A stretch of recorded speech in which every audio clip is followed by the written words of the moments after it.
Welcome to 30 Minutes of Wisdom, Rising in Consciousness and Mindfulness. If you want to live your life with greater wisdom and greater awareness, practice meditation. I am excited to host today's show, and I'm going to start by introducing you my amazing host, Lincoln Parker, our self-empowerment coach. And I'm so excited to introduce today's topic is the healing power of Kundalini meditation and yoga. And this leads me to introducing you to Daniela Matos. They are our wonderful guest for today, our yoga and meditation teacher and author. Daniela, so great to have you in the show. Thank you. I'm so happy to be here. Wonderful. So now I wanted to ask you first, because I feel like a lot of people have heard about meditation and yoga and the different practices that we have. Talk to us a little bit about Kundalini yoga and meditation. What is it? Okay. So first I want to do a step back and see yoga and understand what yoga is. So yoga is union of body, mind, and soul, right? No matter what type of yoga, that is what it's based on.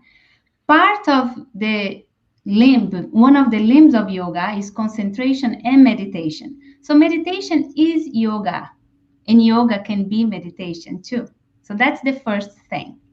Another important thing to understand, every single type of yoga as an ultimate goal has the goal of raising the Kundalini energy. So what is Kundalini then? Kundalini is the energy that we all have, every single human being has, coiled 3.5 times in the bottom of the spine. And yoga has as a goal, all yogas, to raise that energy, because once we start raising that energy all the time, not only through practice, but once that becomes something that happens continuously in our life, you will start getting to the flow of the universe. So what is then Kundalini yoga? Kundalini yoga, it is in one way, basically, it picks things from all sorts of different types of yoga, from Hatha, from Bhakti yoga, from Nadi yoga, from Laya yoga, all different types of yoga, Ashtanga, little pieces here and there, and put them in a condensed form, let's say, in a sense, trying to make it even more effective to raise that energy faster. So it's a group of practices that you can do, from chanting, from asanas, from movements, from breathing exercises, relaxations, meditations, together in a way where you raise your Kundalini energy more effectively. So basically what you're saying is that Kundalini yoga, the reason why it's such a powerful meditation practice and a yoga meditation practice is because it takes the great wisdom from all of these other practices and puts it all together into Kundalini yoga. Yes. So one way of describing is, think about a diamond that has a lot of facets. Each facet is one of the types of yoga. And so in some aspects you might identify, some people just say like, no, I really like just asanas, and that's fine too, because they can raise the Kundalini by just doing asanas. But some other people may say, oh, I only like to sit down and meditate and be quiet and not move, so they're going to use another facet, and then there are some people more like me, I guess, that need to be a little bit more dynamic and change consistently, doing different things here and there. They might like to have something like Kundalini yoga. I've got it. That is great. Personally, I feel that I have entered into this meditation practice, I would say within the last year. Mm-hmm. That is being more intentional, is being more consistent. And Kundalini is relatively a new concept for me. So I was really looking forward to have you in the show and be able to explain this for us. I know Lincoln Lincoln was really, really curious about something about you. So I'll let him ask you the question. Yes, thank you, Veronica. And as always, we like to encourage the audience to participate in the conversation as well. So please include any thoughts or any questions you may have for Daniela, so that we can ask them and include them in the show. But what I'm curious about, Daniela, is what led you to get into the practice of Kundalini yoga and meditation? Great question. Let me start saying this. Up to 5 years ago, you will never see me in a yoga studio or meditating whatsoever. I never thought I was that type of person. I was a swimmer and worked in JP Morgan, and but just like many other people that have been here on the show, many other participants, many other guests, what led me to Kundalini Yoga was pain, was a lot of pain. And in my case, was emotional pain that has turned into literally physical pain, to an intensity that I feel that really cracked me open, that made me question everything surrounding me. I have a bachelor degree in biotechnology. I worked in Bloomberg designing software, helping to design software. I work at JP Morgan in a trading desk, in a sales trading desk. And I was very linear thinking. I had a very logical way of thinking until I was cracked open and I had to think out of the box for real, like really out of the box, and question everything. And in that process, I start meditating, and I find out that wasn't just, oh, this is meditation. We a lot of times we have the concept of being sitting still, paying attention to the breath, going over the different parts of our body as what meditation is. Meditation is that. Yes, that is meditation. But meditation can be a lot more than that. And there are so many styles of meditations, and I had no idea.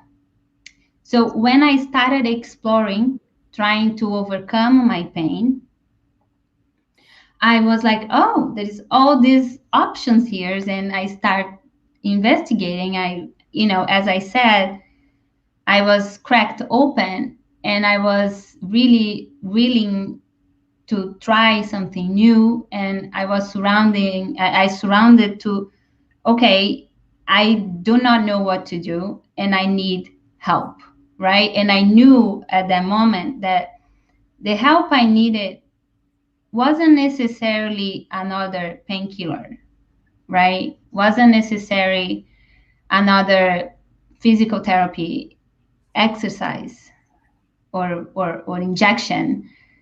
It had to be deeper than that. And then I started looking into meditation, and I really felt I was led into finding Kundalini yoga. Now, I thought it was weird at first. As you probably saw, I was like, what? She's doing Kundalini yoga, having this background. And yeah, it was really weird at first. And then I realized that it didn't matter because it was just how I felt at that moment that I started practicing. And that was it. Thank you, Daniela, for being open and vulnerable. I know that there's some people who are listening right now and they may be thinking, okay, so what is it? Is there, I'm also experiencing perhaps some challenges in my life, some pain, right? That is just common that by living in this world. But can you share a little bit, what is it that, what events in your life led you to this moment of where you felt like, I'm just struggling? Like, what is it that led you to these moments of pain? In the end of 2015, I was working at the desk, and I had a daughter. She was at the time about 15 months old, and she got sick, and I had to spend many nights at the hospital. And I was pregnant of my second child. And although I loved my career deeply, I really enjoyed what I was doing. Traveling to Brazil, working at a desk was very dynamic. I felt pretty accomplished. I realized that I was not going to be able to be great at work and a great mother with a daughter that was sick and a newborn that was about to come in a few months. And I made the decision to leave the bank. But the problem really becomes beyond. When leaving the bank, I lost my identity. Of course, I didn't know that back then.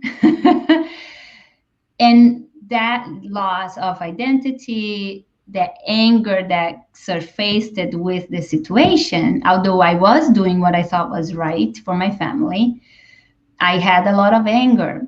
That was not just that anger. There were many issues. And just like everybody else, every single one of us carry feelings and emotions for a long time. And as time passes, they stay inside. And there is a moment that you can't take it anymore.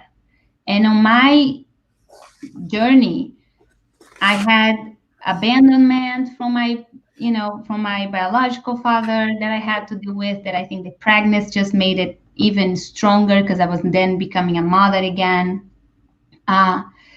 And living a career that I identified myself as, and the pain that created on my physical body, more specifically on my lower back, basically paralyzed me in a sense. I looked like a 9-year-old lady walking. I couldn't sit straight. I couldn't stand. I slept in a bed. I slept in a chair for nights and nights, and it was painful to walk. How would I live like that, having children? And that made me question what was the source of this pain, because just a few weeks before I was fine. Although I had struggled with back pain for a long time, on and off, on and off, on and off. And I noticed that it was during stressful times. What I started understanding in this process was that it was building up. So my cup all of a sudden was full and was overflowing. And that overflow was this pain, excruciating pain. And pain is a gift. And I'm not sure, I think Linko also said that, but pain is a gift. Because it was because of the pain, the way that the pain came to my life, the reason that I was having pain is because the mind is trying to take my attention from what really hurts me as a defense mechanism. So if I think about my lower back pain, I'm not thinking about all the other issues that are very hurtful to me, to myself, and that I don't want to deal with. We don't do that consciously. We do that. It is a subconscious program that runs, that it's like this is a defense mechanism, right? That the mind has. And that's what I start, as I'm going through this journey, I start realizing that was mental. Although I had diagnosis of hernia, plenty of hernias in my back, and in the end, it didn't matter that I had all those hernias, because it wasn't the hernia that was my issue. My issue was the emotions I had carried. I was not addressing them, and was too much that was overflowing. Yes, and you brought up an important point. A lot of our physical ailments come from our internal wounds. Yes. And we don't realize it. And that's what happens then when pain becomes a gift, is a signal that something needs to be paid attention to. Yes. Right? It's almost like I don't know what I would call it, the gift of a GPS, something that is telling you recalculate. Recalculate. Yes, recalculate, exactly. Recalculate your roots because it's not working. Whatever it is that is happening is not working, and your body is the best. What would I call it? The voice that you have, it comes from an internal voice that it manifests in your body, Yes. right? Yes. There's some people that come in here with a lack of identity. I know, Lincoln, you talk to clients a lot in your coaching practice. Perhaps I'm wondering if you have some thoughts in regards to this, of how people feel when what they attach their identity to. They pretty much, they have to pretty much reinvent themselves. What are some thoughts that you have, Lincoln, on this? Absolutely. Absolutely. We are talking about what Daniela said so profoundly, which is losing connection with yourself, losing connection with that intuition that guides us to where it is that we are essentially destined to go. And we lose it in these material things, this material world that we have developed an attachment to. And it is important, like Daniela said, to reconnect with that. And sometimes what the impetus for that is pain. It's a physical pain. But what Daniela said is that that pain is not for us to get so fixated on it, but to reshift our focus internally to find where it is that we are not connected with our inner self. Yes, and what I thought about is also that the healing happens from the inside out. And in this Western society, it seems that we focus on healing the outside. Can you Yes. talk a little bit more about that, Daniela? So I'm going to give a little step back because I'm going to address that. So when I went to my first Kundalini yoga practice and had all its weirdness, okay, people with white and turban, and I was like, what is that? But I decided to do it because I was already in that moment where I was like, I'm going to try anything because I need it. I'm needing this. And as I finished the class, I understood. In my first class, I understood basically what Lincoln was talking about, which was there were three Danielas. Daniela body, Yes. Daniela mind, and Daniela soul. And my pain came because those three were not connected. They were not aligned. And what I felt, my first practice that brought me into tears was that all of a sudden I was whole. And within a few practices, few classes, my body wasn't in pain anymore, because although I was still doing very little, I was connecting those three aspects of myself, right? The way that the mind works according to yoga, okay, let me see if I can relate this in a way. We have thousands and thousands of thoughts that happen on a blink of an eye, okay? So we might be lucky enough to be mindful of one. All the other ones are ignored by our conscious mind, but not by our subconscious mind. Our subconscious mind is so aware and captures everything and actually runs the programs that, with those thoughts. In yoga, we say we receive the thoughts as we have the flower of lotus on the crown of the head. They capture those thoughts, and we'll capture on the vibration that you vibrate, right? And you're going to then basically observe one, the other ones go to the subconscious mind, right? You might react into that thought or not. It might turn to a feeling, into an emotion. And you might be aware of this process. You might be not aware of the process. As all those thoughts, emotions, and feelings that run in the background that we are not aware, they go to the subconscious. And when the subconscious mind is overflowed, that we say goes to the unconscious. Now, what part of the unconscious, we have a lot of unconscious things like our heartbeat is out, we thinking about it, that runs automatically, that runs in the unconscious part of ourselves. It's just like we are not aware of. Our cells multiply also in the same manner, right? When it start getting overflowed in the subconscious and going to that part of our mind, the unconscious, and it's still not being addressed because now it's so far from our awareness, that's where the problems and diseases start to come, and pain in my case, because it starts creating, it has to distribute that feeling, emotion unaddressed somewhere. So the healing has to become from the inside out, because you need to start cleaning your subconscious mind so it's not overwhelming your unconscious mind. If you heal or try to heal from outside in by taking a pill, the process of the thoughts that become, emotions and feelings unaddressed continues going in the background. So perhaps that pill or injection, like I was taking, will address that particular pain, but the unconscious mind is still getting overloaded, so it will turn into something else. Does that make sense? It makes complete sense. And that takes me to, I guess, the answer or the question that I had for you is like, how did Kundalini yoga meditation help you heal? Because we understand that the healing needs to happen from the inside out.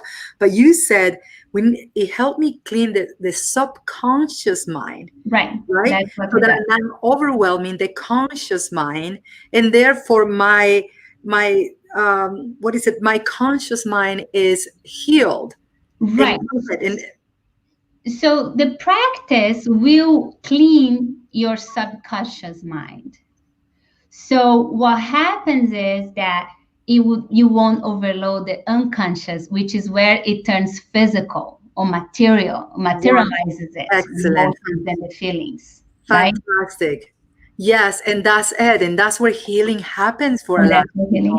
And thank you for sharing your powerful story. I know there is more to learn from you, Daniela, but I want to give you an opportunity in the few minutes that we have left for you to teach us some of this powerful practice, a healing powerful practice of Kundalini yoga meditation. I know that we have a few people in the audience that have thank you for sharing your story. So I want to turn the time over to you and then for you to lead us through this practice.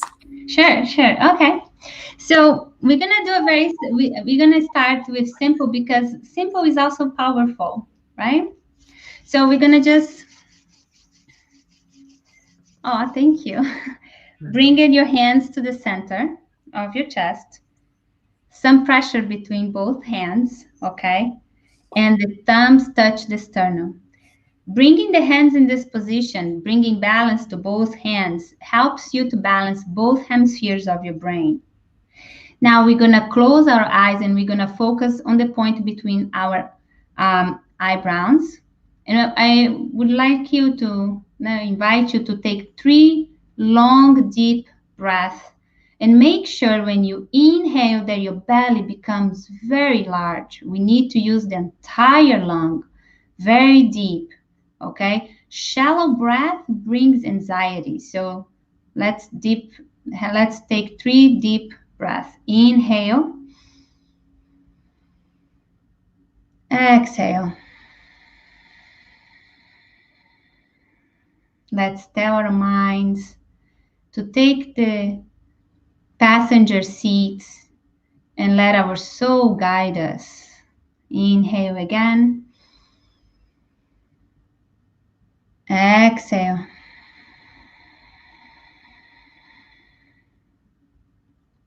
One more time. Inhale. And exhale.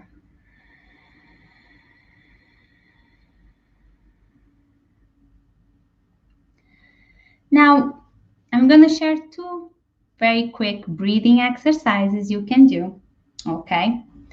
The first one, you're going to close your right nostril with your thumb or your index finger. So we're going to breathe only through the left nostril. the calming center, the lunar center. This will activate your parasympathetic nervous system, which is the relaxing, the calming, right?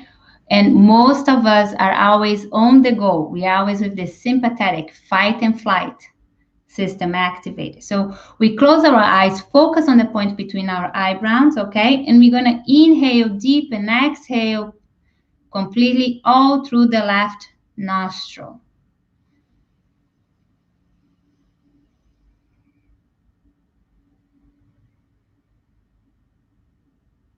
As you're doing that, mentally repeat the mantra Sat as you inhale and Nan as you exhale.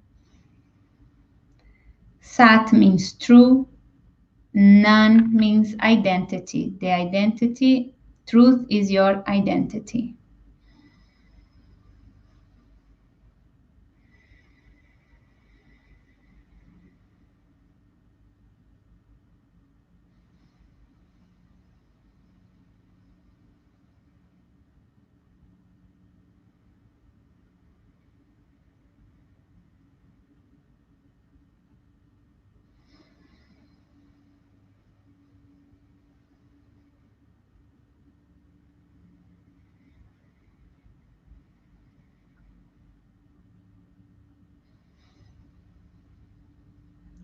As you continue breathing in and out through your left nostril,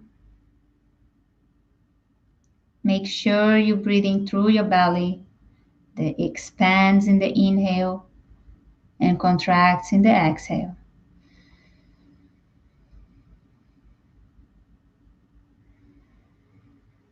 And you can rest your hand. And you're going to briefly do one just for a minute. But that's a meditation to calm your heart, for a calming heart. That is great to do if you got an email or a phone call that made you very upset. Both of them are, but this one is specific. Left hand on the heart center with the fingers pointing to the right. Right hand, you make a Gya Mudra, index and thumb. Spine straight, tuck the chin in. Close your eyes, focus on the point between your eyebrow, and you're going to inhale. 1, 2, 3. Hold your breath. 1, 2, 3. Exhale. 1, 2, 3. And hold again. 1, 2, 3. And continue doing that. Very mindful of each part of this breath.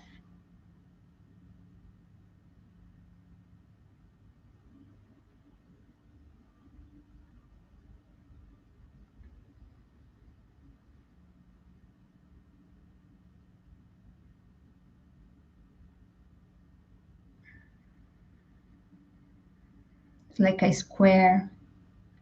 Inhale. Hold.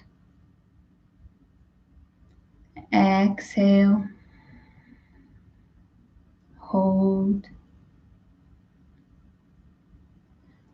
Inhale and continue this cycle.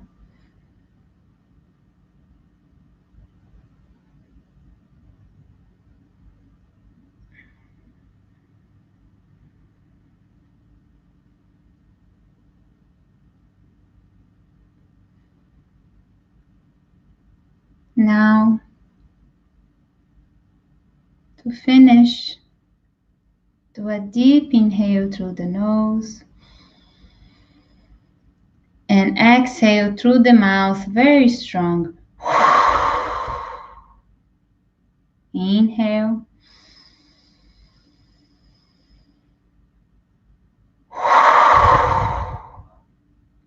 Last time.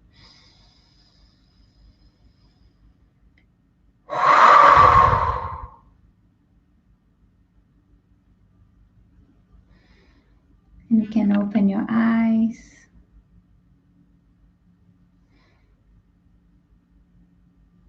And we can finish with the hands on the, prayer pose again. And I'm just going to repeat a mantra we use for protection, for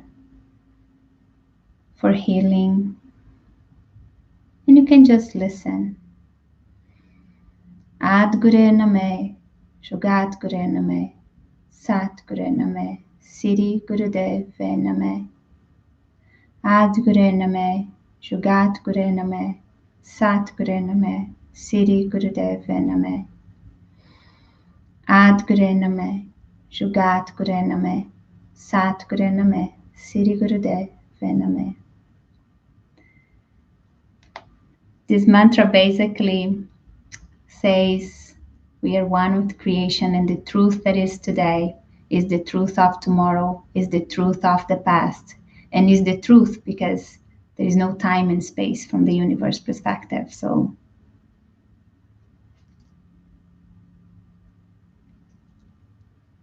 thank you.